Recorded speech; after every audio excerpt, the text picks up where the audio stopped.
He leaned in close, his breath sour with whiskey, his words sharper than the knife on the wedding table. If it wasn't for pity, no one would have invited you. 17 years since he'd thrown me out, and still his voice carried the same venom, same sneer, same satisfaction in trying to cut me down. I didn't answer, I just sipped my wine. Let him believe he'd landed the blow, because the real strike was still waiting. I was 13 when he told me to leave, said I was weak, said I'd never amount to anything. He shoved me onto the porch with nothing but a duffel bag and the clothes on my back.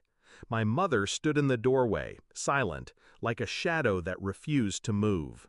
I walked into the night alone, slept on couches, worked jobs no one wanted, fought for every inch of survival. And in that fight, I found something my father never expected: discipline. At 18, I signed a paper that would change my life: the Army. While he poured drinks at bars, I was learning strategy, resilience, and control. Every rank I earned, every stripe on my uniform was a step further away from the boy he'd discarded. By 30, I was a soldier men followed. By 40, a leader other leaders listened to.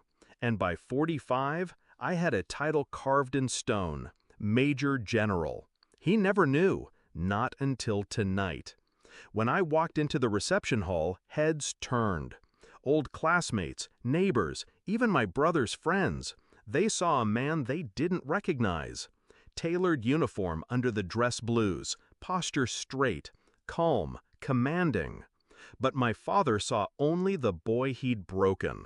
That's what narcissists do. They stay stuck in their own past.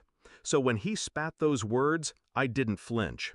I let them hang in the air, heavy, petty, beneath me, because the room was about to shift.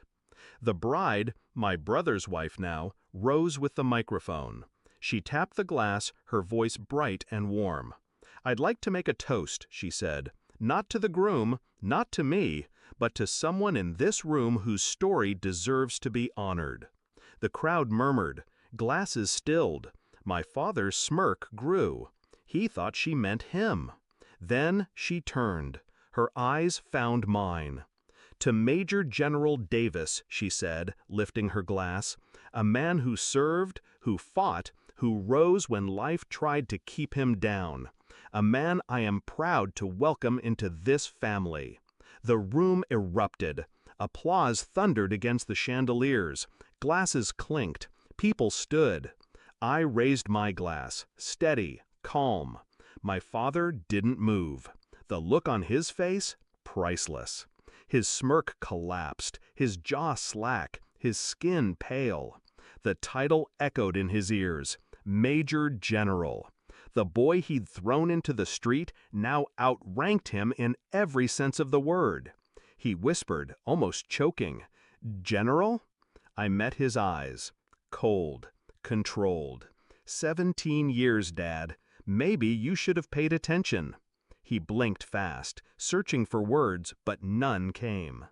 The man who once defined himself by power, by dominance, had just been stripped of it, in front of everyone. The night moved on, but for him, it ended there. Every laugh, every cheer in my honor was another nail in the coffin of his pride.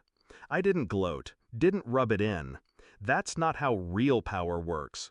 Real power is silence while they crumble under the weight of their own regret. When he tried to approach me later, I excused myself. Let him stand alone in a crowd that now looked at him differently. No longer the patriarch, just the bitter man who'd kicked out a future general. As I drove away that night, uniform jacket folded neatly beside me, I thought back to the porch 17 years ago. His words had been meant to destroy me. Instead, they became fuel. He gave me nothing, and from nothing, I built everything. The revenge wasn't in humiliating him at that wedding. It wasn't in the applause, the toast, or the shocked faces. The revenge was in every year I spent proving him wrong without ever saying his name. And the final blow? Letting him choke on the truth in front of everyone he'd tried to impress. So yes, I sipped my wine and smiled, because the boy he abandoned was gone, and in his place stood the man he could never become.